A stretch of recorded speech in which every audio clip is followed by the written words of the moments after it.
Hi, I'm Magda from Portuguese with Magda.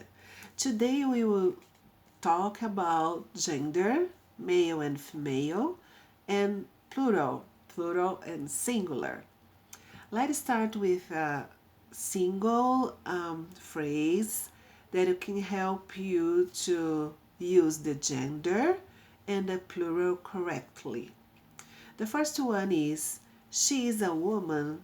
Ela é uma mulher. Ela é uma mulher. Ela é uma mulher. They are women.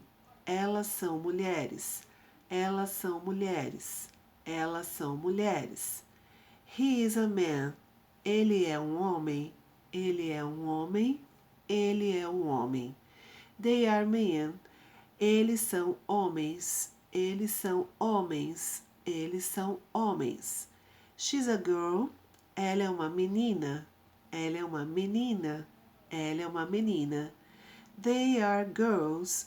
Elas são meninas. Elas são meninas. Elas são meninas.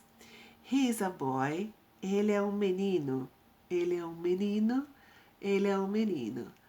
They are boys. Eles são meninos. Eles são meninos. Eles são meninos. They are kids. Eles são crianças. Eles são crianças. Eles são crianças.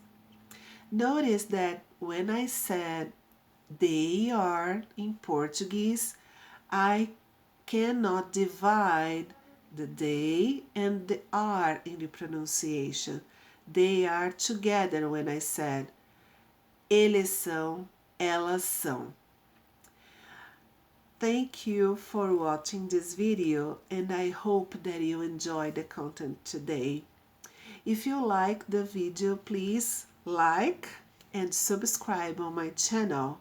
And if you want, I can offer you a specific program that can help you to learn Brazilian Portuguese and speak as a native speaker.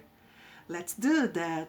So let me know how can I help you, and I hope that I can see you in the next video. Bye bye.